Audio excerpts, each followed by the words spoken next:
both from inside and outside of county resources, and conducted a deep analysis of what happened in the immediate response and aftermath of the fires. This included hosting an important series of community listening sessions where they heard directly from the residents who were impacted. This report includes and uses the lived experience of residents to help lay out the timeline of events and what happened. Their effort was critical to assessing what happened during the initial hours of the Eden Fire and crafting a comprehensive set of findings. I want to be clear about why this independent review matters. In the aftermath of the Eden Fire, we lost 19 lives that can never be brought back. It is deeply important that survivors get answers and accountability that they rightly deserve. I've heard the pleas of community members from Altadena, especially those from West Altadena. These cries for clarity about what happened on the first terrible night and early morning hours of the Eden Fire are valid and deserved to be answered. Make no mistake, the Eden Fire was a catastrophic and complex incident. Providing answers is not a simple task, and this report is not a one and done. To our survivors, I wish there was one specific issue that was identified in this report that could have changed the course of history.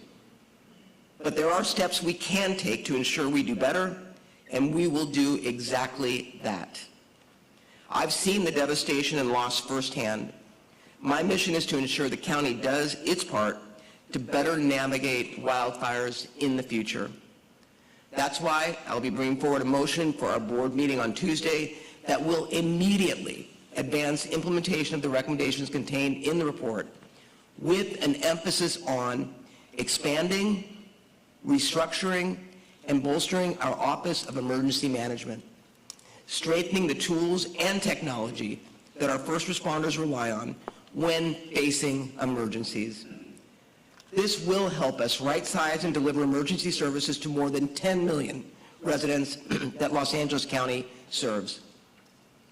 It will also help us better define and establish the roles and responsibilities between first responders and our emergency management.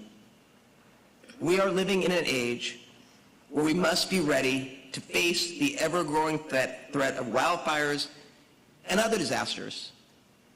With winter coming, I'm now concerned about mudslides in the Altadena area, and let us not forget, earthquakes continue to happen.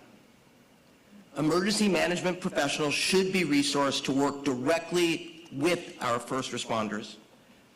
Our emergency management systems must achieve clarity and be supported by robust training.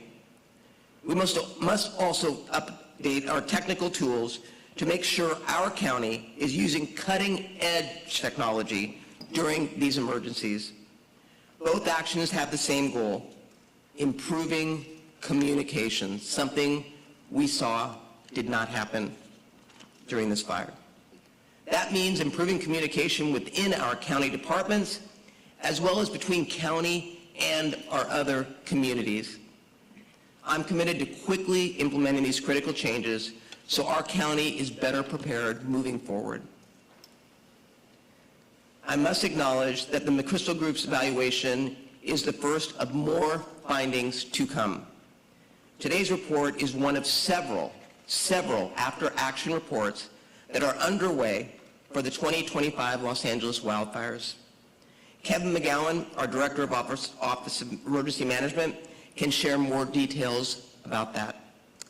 Together, these reports will help us better understand what took place and how we can strengthen our emergency response systems moving forward. The purpose of this first action report is to identify lessons learned, improve community safety, and ensure that we are better prepared for the future. For me, this report is a roadmap, one that will strengthen our preparedness and regain public trust. Transparency and accountability are my commitments to my Eaton Canyon survivors. This report by the McChrystal Group is an important step forward to honor our commitment and deliver on that promise. I would now like to introduce Supervisor Lindsay Horvath. Thank you very much, Madam Chair. Thank you to our media partners for continuing to help keep our communities informed. The Palisades fire, simply put, was devastating.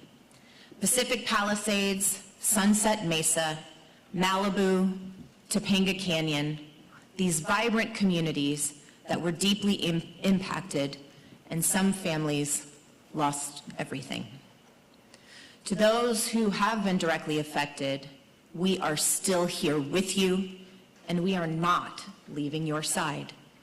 The county stands with you, not just to provide answers, but to actively support you through every step of recovery. Chair Barger and I called for this after-action report and another focused on recovery and repopulation because transparency, accountability, and learning from what happened are essential. Today, we are sharing the first report focused on emergency alerts and evacuations.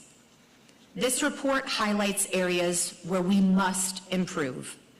It also reminds us of the extraordinary courage and dedication of our first responders and community volunteers. Their actions saved lives. From this report, it is clear we must clarify our protocols for evacuations and alerts. We must practice and train as a region even more than we already do. We must communicate early, often, and with one voice. We must invest in technology, infrastructure, and most importantly, in the people who expect us to keep them safe. And above all, we must act. This report gives us a roadmap, but this is not the end. This is the beginning of a constant evolution in how we keep Angelenos safe through lessons learned and improvement through best practices. There are still questions and more answers to come. The county's recovery and repopulation after action report is underway, and the state is also conducting a review of the fire movement and of the resource deployment. I know the City of Los Angeles is also conducting after action reports, as well as the federal government. But let me be clear, we are not waiting. Implementation of the recommendations from this report is already underway. This is not simply about checking boxes, it's about making a sustained commitment to doing better every single day. That includes growing our Office of Emergency Management to meet the needs of a high-risk region, and we have to do better, and I know that we will. I'm confident of this because we learned from Woolsey, and I'm committed to making sure however many years of service I have are invested in an improved, coordinated, and easy-to-understand process of preparation and response to the emergencies that Mother Nature will inevitably send our way. I want to close by saying community partnerships are incredibly crucial. Programs like the Community Fire Brigade in Santa Monica Mountains, the first in the nation which I was proud to support, and emergency preparedness trainings in Topanga Canyon and beyond are the kinds of grassroots efforts we need to scale county-wide. When government and community work together, we are safer, we are stronger, and we are more resilient.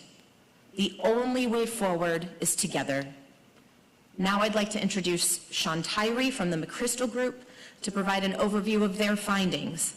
Sean and his team will also present a more detailed briefing at the Tuesday board meeting, which Supervisor Barger mentioned. Welcome, Sean. Thank you very much.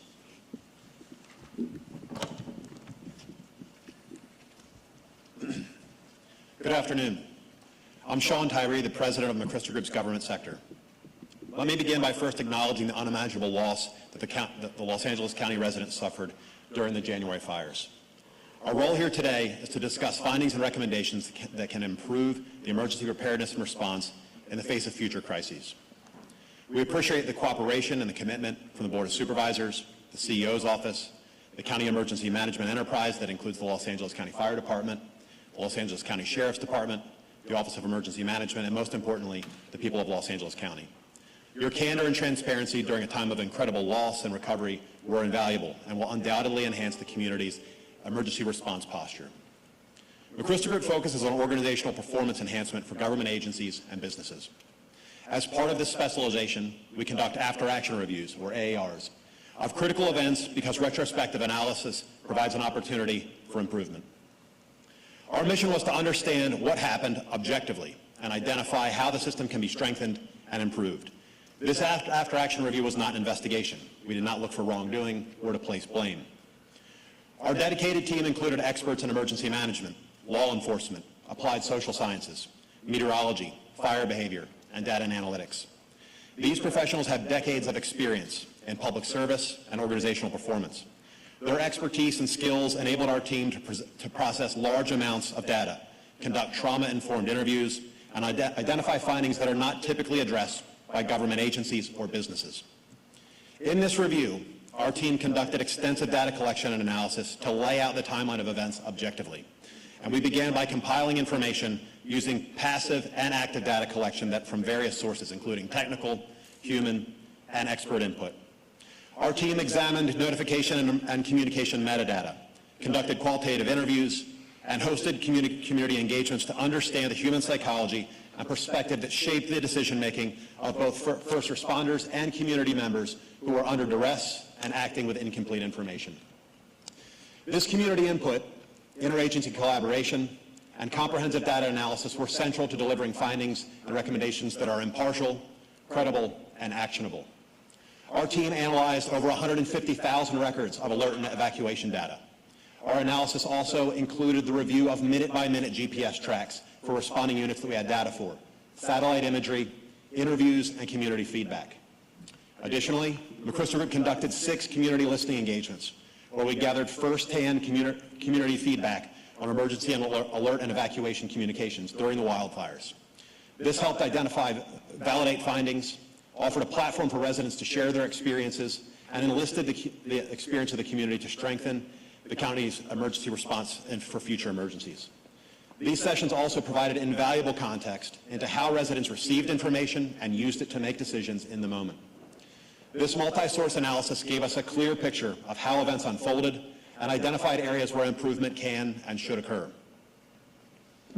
Between January 7th and January 9th, 6 separate fires ignited across the Los Angeles region. The conditions leading up to these fires and the response itself were unprecedented. Our review found no single point of failure, but rather a series of system stresses that pushed the county's emergency alert and evacuation capabilities to their limits. Our findings, however, did not indicate that the incident command hesitated or delayed in sending alerts and notifications based on the information they had at the time.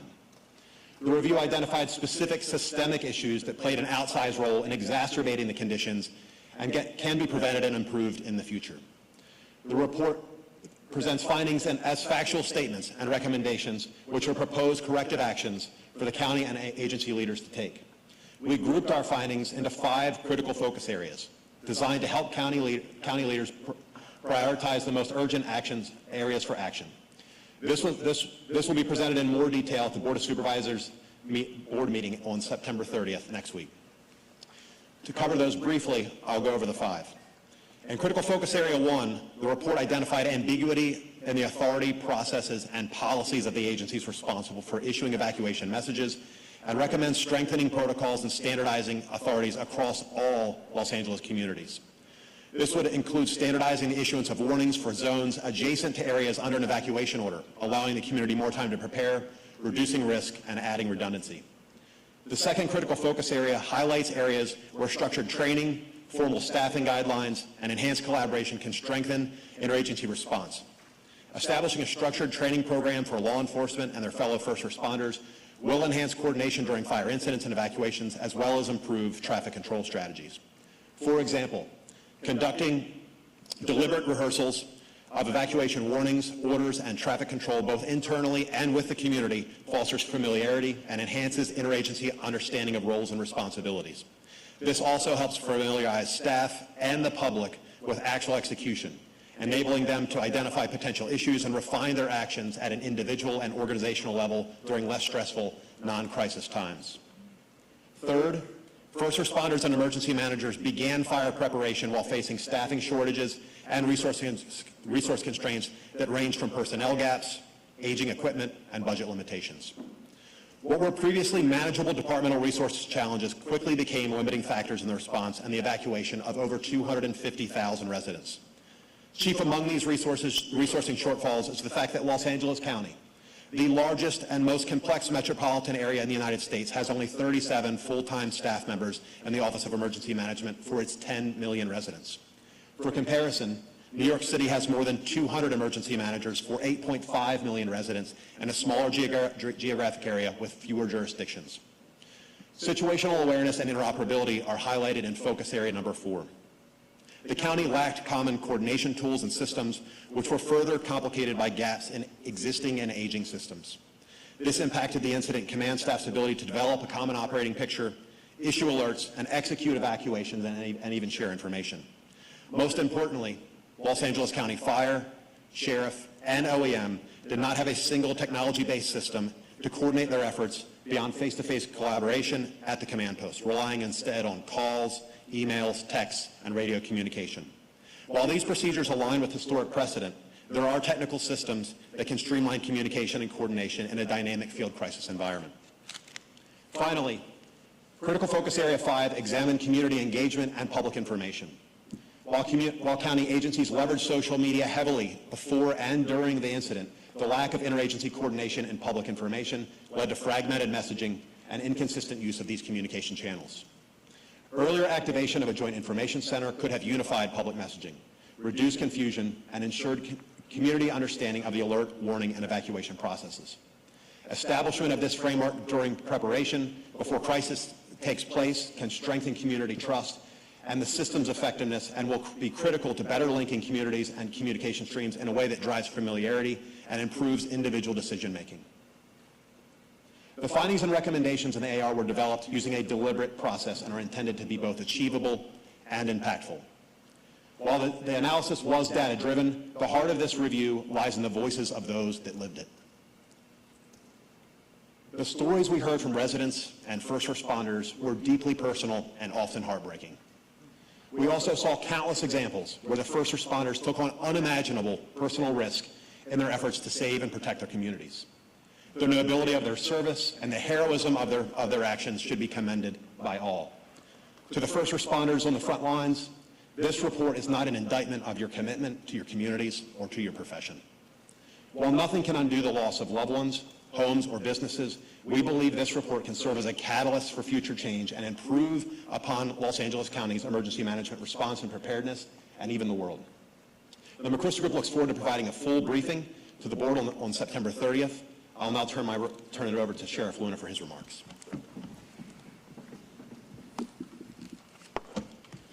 Thank you very much, and good afternoon to all of you, and thank you for joining us here today.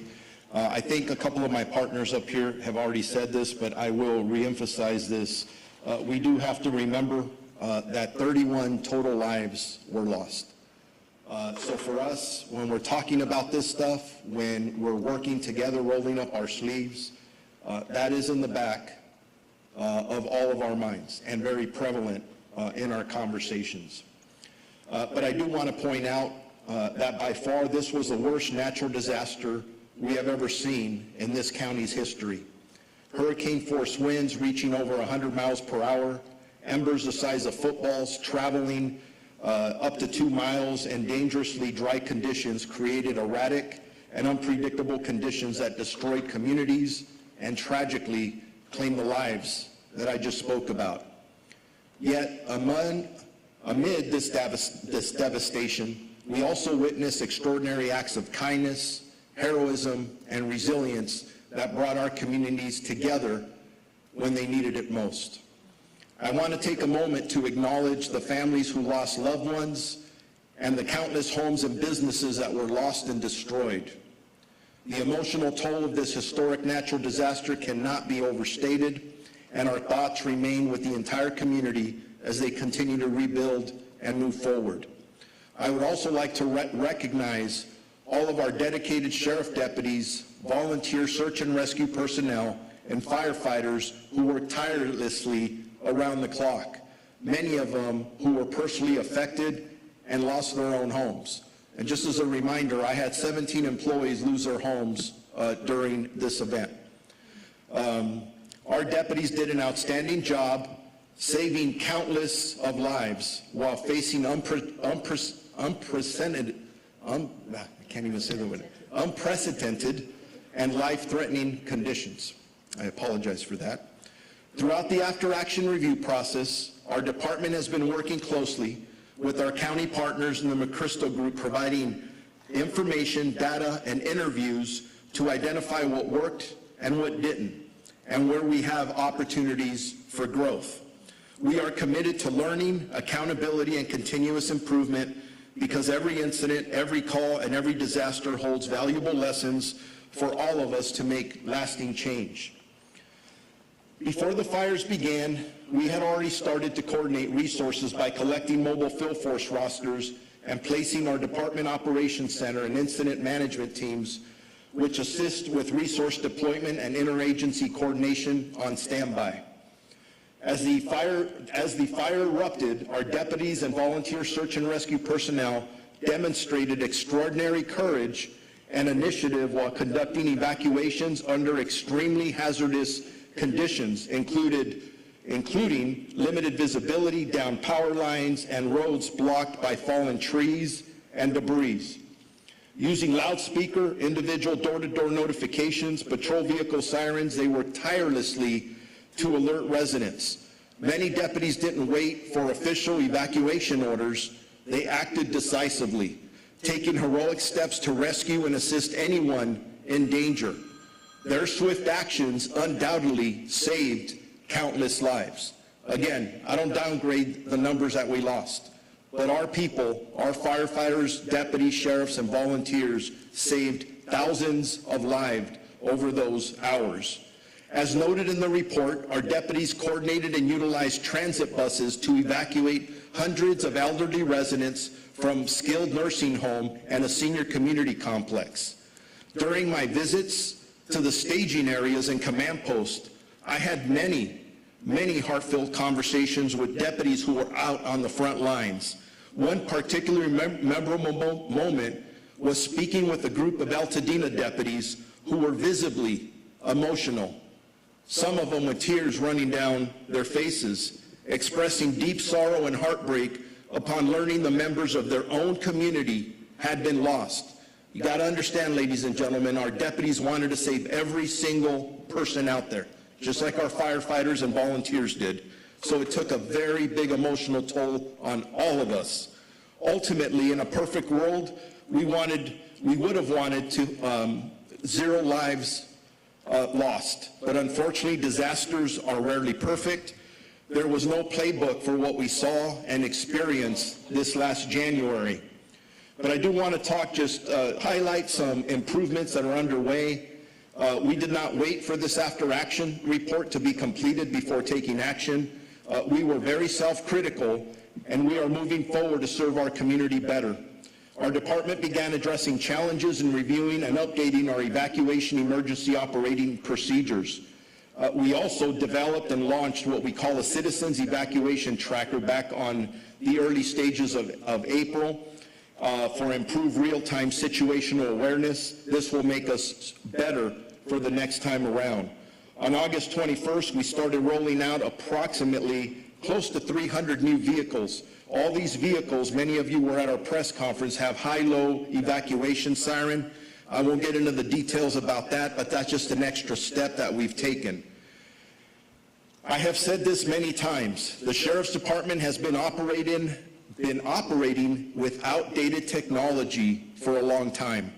I have been proactively and actively working to modernize our systems to transform our department into a 21st century law enforcement organization to better serve our community. We are currently in the process of replacing our outdated 30-year-old computer-aided dispatch system.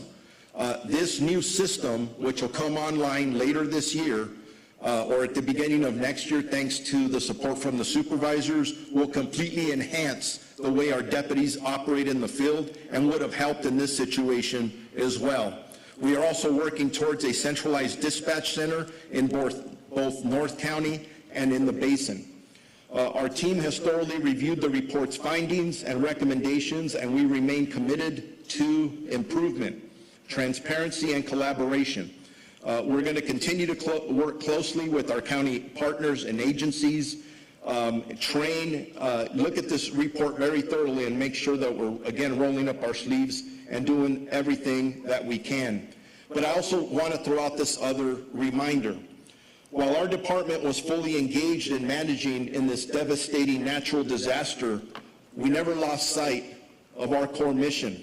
What I mean by that is throughout this crisis and multiple disasters in our county, our men and women were out there continuing to respond to calls for service all over this county, conducting investigation, protecting communities, and really doing their mission throughout the entire county of Los Angeles. They never turned their backs on the rest of the residents, and we have a very large county. This dual effort speaks volumes about the dedication and resilience and professionalism of the men and women of our department.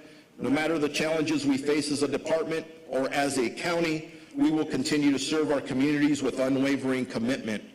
Again, as I wrap up, I really want to thank the two supervisors for asking for this review to be done. We will learn a lot. We will get better. And I also want to thank the McChrystal Group for their assessment. And now I'd like to introduce the LA County Fire Chief, Tony Maroney. So thank you, Sheriff Luna. Good afternoon. I'm County of Los Angeles Fire Chief Anthony Maroney. We welcome the independent after-action review of alert notification systems and evacuation policies completed by the McChrystal Group. I want the public to know that the County of Los Angeles Fire Department fully participated in all interviews and provided all requested data. I thank the McChrystal Group for providing recommendations to help guide LA County's future responses. I would also like to express my gratitude to Board Chair and Supervisor Catherine Barger and Supervisor Lindsay Horvath for their leadership. I'm also extremely proud of and thankful for all the first responders who came to battle the 5 wildfires that started between January 7th and January 8th. Although I appreciate the McChrystal Group's thorough review, as well as input from residents and communities, and the reporting from members of the media over the last 9 months, the reality is that no report or review or article will accurately capture or reflect the absolute horror and tragedy that occurred and unfolded that night. The fire, the unprecedented winds and destruction, the lack of fire resources, and the lives saved, but most importantly, the lives lost. The Eaton and Palisades fire transitioned to community conflagrations shortly after ignition on January 7th, quickly moving into and through neighborhoods, including those that have never been affected by wildfire before. Unprecedented and shifting hurricane-force winds caused house-to-house ignition and a never-before-seen ember cast that outpaced firefighters and increased fire spread. Protecting people and communities without the benefit of helicopter firefighting and the aerial intelligence they provide further challenged our efforts. However, firefighters, sheriff's deputies, and other law enforcement officers never gave up. They were able to rescue over 1,400 elderly and disabled residents from several senior living and care facilities, in addition to countless community members. We have assembled a department team to build upon the proactive steps already taken to improve processes and incorporate recommendations to do better. This includes clear policies, coordinated training, integrated tools and technology, and improved public communication. Our heartfelt condolences remain with all the families who lost loved ones, along with everyone who lost homes and businesses and have been displaced. All the improvements that we're going to make are in the memory of the 31 lives lost in this tragic natural disaster that turned into a community conflagration. Thank you. I would now like to invite up Director of the Office of Emergency Management, Kevin McGowan. Thank you, Chief. Good afternoon, Kevin McGowan, Director of the Office of Emergency Management. 2025 has been an incredibly challenging and heartbreaking year for the thousands of people across Los Angeles County affected by the Eaton and Palisades wildfires. I'm certain that not a day has gone by that all of us involved in the response haven't thought about all that have been impacted. To the lost loved ones, the people who lost homes and livelihoods, we remain committed day in and day out to the recovery. The McChrystal Report helps us begin to answer these critical questions about the performance of our collective response. It's going to help the county, our residents, understand the full scope of what it takes to be prepared for natural disasters. We all have a role to play in safeguarding our families, friends, homes, and communities. And through this experience, we've come to understand what the true meaning of our collective resilience needs to be. My office is thoroughly reviewing every recommendation outlined in this report. In addition to what the sheriff and the fire chief had spoken about, we're already implementing corrective actions as early as the winter storms that took place immediately following the wildfires. And we will continue to build on the progress that we've continued to make, and we are fully committed to the tough work ahead to implement all of the improvements cited. Today, we stand as a united county leadership group that pledges to our community, day in and day out, that the highest priority is your safety before, during, and after catastrophic disasters. I want to thank the Board of Supervisors, Supervisor Barger, and Supervisor Horvath particularly for commissioning this independent review and for ensuring a thorough and transparent process. I also want to thank the members of the public who provided valuable input to the McChrystal Group. Your feedback, stories, and insights were meaningfully shaping how we move forward.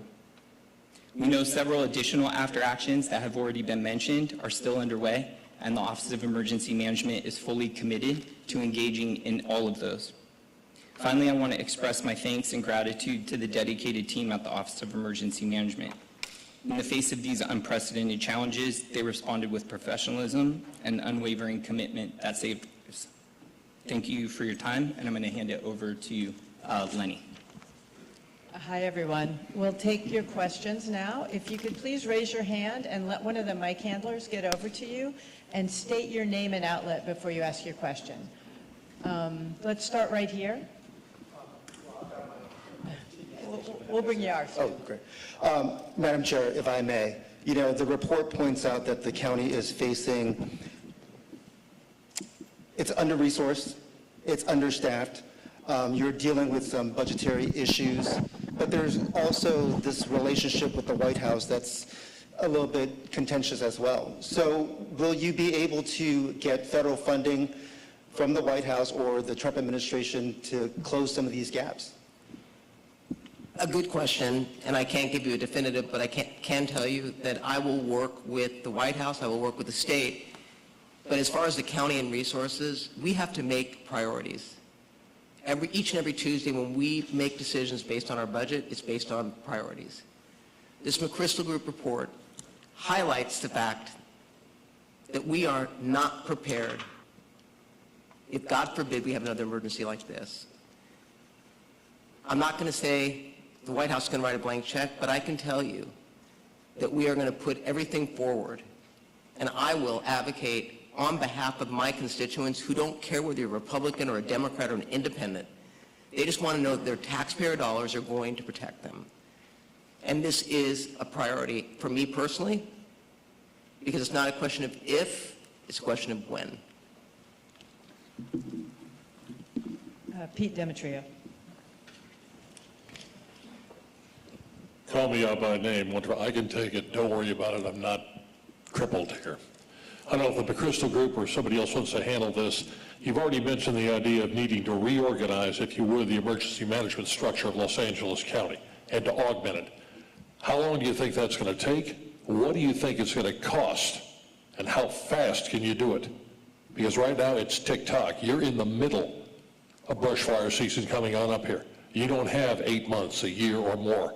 You'll be lucky if you have 8 weeks. That's the first question. Second, does the report identify any means of going toward a more aggressive outreach to high-risk areas throughout Los Angeles County, to where you get into people's homes, get into their minds and saying, the sheriff, the fire department is there in an emergency, but you have an affirmative responsibility to get your act together and to be able to self-evacuate and do the necessary emergency things without waiting for 911 calls or anything else like this? Is that being done, and is it time that tough love takes effect in the county of Los Angeles with people who are living in high-risk zones? Thank you, Pete. I'll address the first question related to the Office of Emergency Management and the resources. We have already implemented 6 new positions and are going through the final stages of the selection process. This is just the very beginning of what is going to be an incremental process. At the same time, we've already implemented additional trainings that everyone in the Office of Emergency Management is going through. And while we're doing this, we've reprioritized to core response and recovery efforts to maintain a baseline moving forward and then build off of what the recommendations are. Thank you. Yeah, so you've highlighted what is the most important critical focus area, but it will also be the hardest to execute, and that's the linkage between the Office of Emergency Management and the people that are issuing alerts and people that are actually receiving the alerts and knowing what to do about them. The first is there's a huge diversity of sources of information, whether it's social media, whether it's Genesis alerts, and other things. The residents, though, however, don't always have a good idea of how they should be executing, and that we saw that in the community engagements. There was disparity on, I see that I have an alert, but I can't tell how serious the fire is. I need to know whether I should evacuate or not, and that's something that needs to be clarified.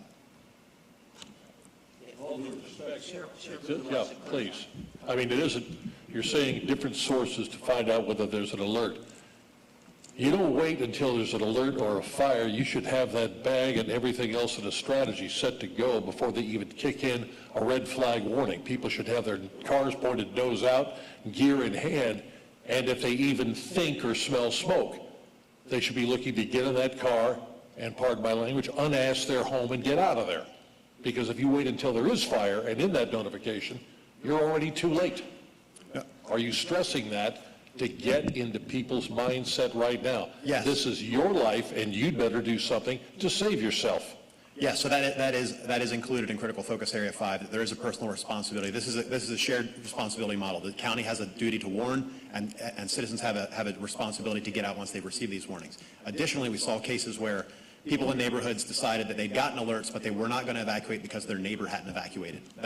That's not necessarily the right way to execute. You have to have your own individual plan based on what's right for you. Let me, as you're getting ready, let me just follow up on just a clarification for everybody. Our county is ready for emergencies. I don't want anyone to walk away from here thinking that we are incapable or unwilling to do our jobs. As a matter of fact, this county is probably more prone to emergencies than any other county in the United States.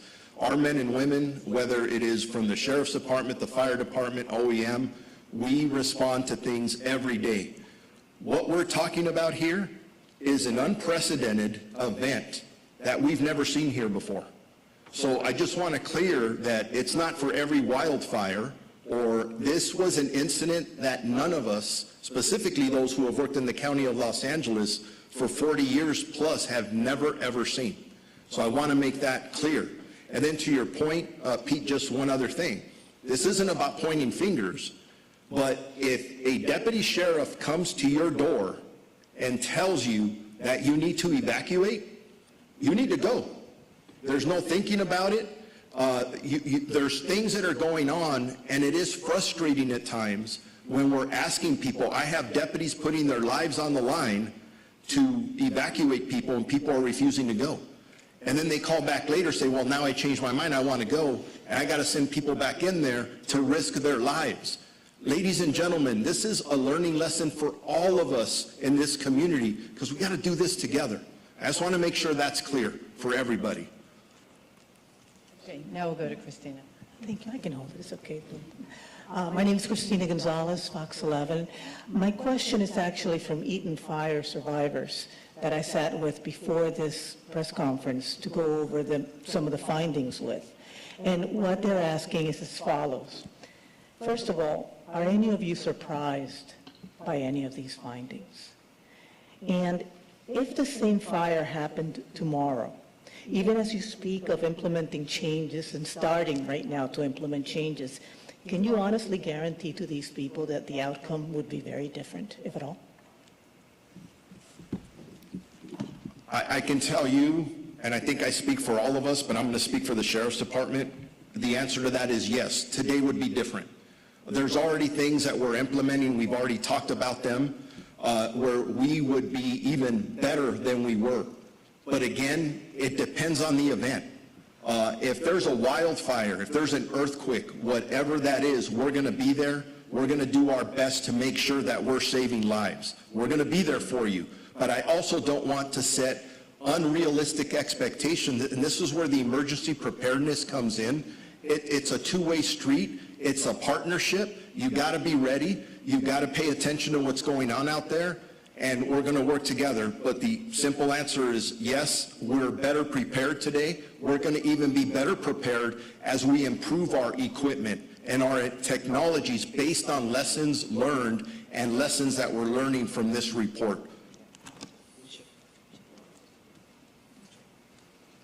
Yeah, thank you for that question. That's a good question. So I just want all of your listeners and viewers to know that we are going to be better next time. However, this was hurricane force winds that unfortunately had an associated fire. We will never have enough firefighters to have a truck in front of each person's house.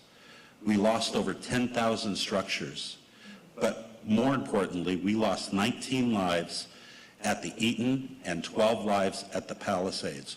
When Sheriff Luna talks about evacuating and evacuating early, we absolutely must message that to our residents. But if we think we can hire enough firefighters or buy enough fire trucks to put out a fire like that, we're foolish. We have to spend our time hardening homes, making sure that we have good defensible space, and we need to do a better job managing our fuels and our forests. So when a fire does move through the area, it doesn't impact residents.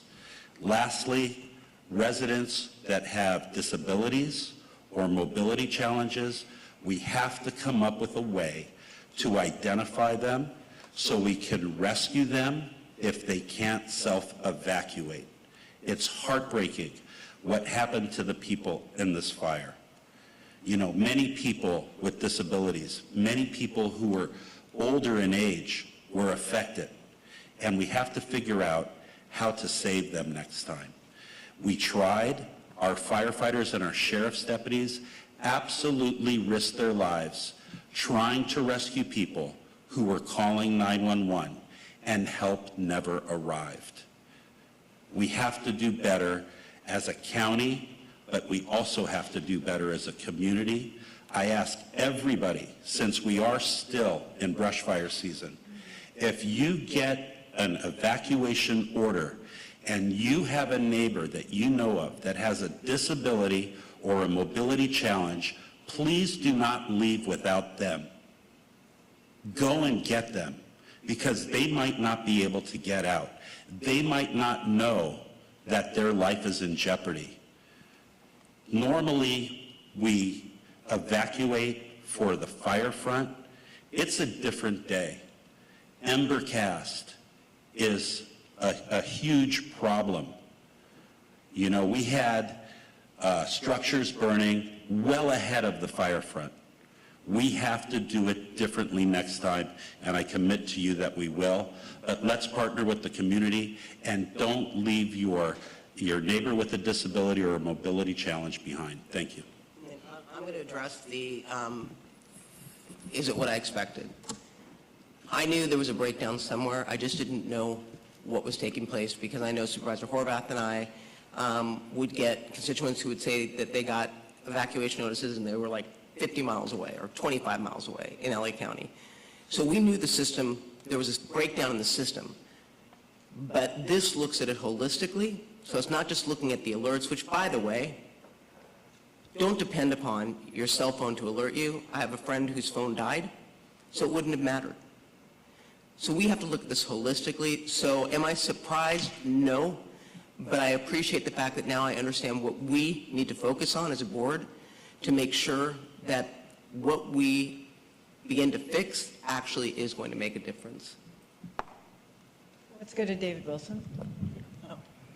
David Wilson, Southern California News Group. Sheriff Luna, you mentioned the updated CAD system. Is part of that kind of aligning with the fire department's CAD system, and is there any way with this new technology that it can be more streamlined or so those two things can talk together if another emergency like this occurs?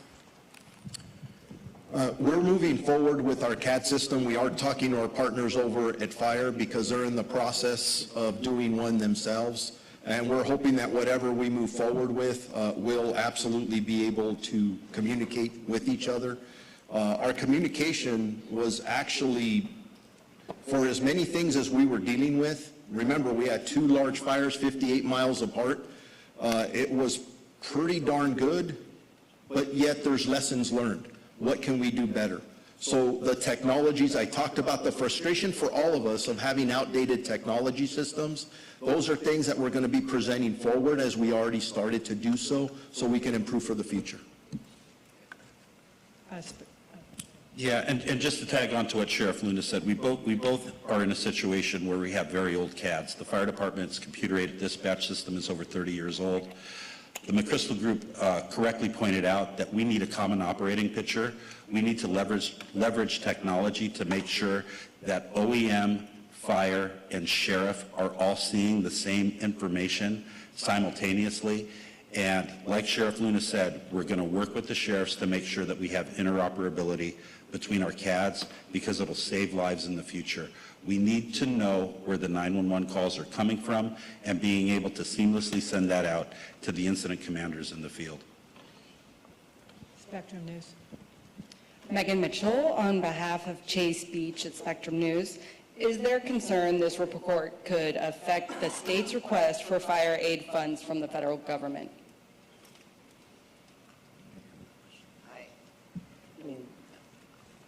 I don't see that. I mean, I think that the state and the fed, we have to work together to see if there's grants, if there are abilities for us to work together, but I'm not going to conflate the two at this point. I'm just going to focus on what the board needs to put together.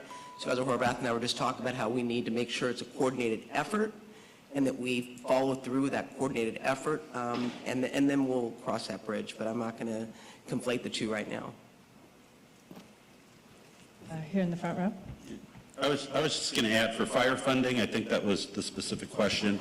The state's been very supportive of the LA County Fire Department, as CAL FIRE has and the Office of Emergency Services. So we had many of their resources down for this fire event on the 7th and 8th that actually went through the 22nd of January. The state's been very supportive. I can't imagine that this report would put that funding in jeopardy. Hi, Romita Frias with the Univision Network. My question is for Sheriff Luna. Desde el punto de vista del Departamento del Alguacil del Condado de Los Ángeles, ¿dónde ocurrieron las fallas y cómo las están corrigiendo? Las fallas están escribidas en el reporte de que estamos hablando del McChrystal Group. Ese es el reporte que va a salir Nosotros en el Departamento de Alguacil ya cogimos pasos para adelante antes que salió el reporte para cambiar unas cosas que pasaron y vamos a mirar el reporte a ver qué más podemos aprender. Pero lo quiero decir en español también, que en sí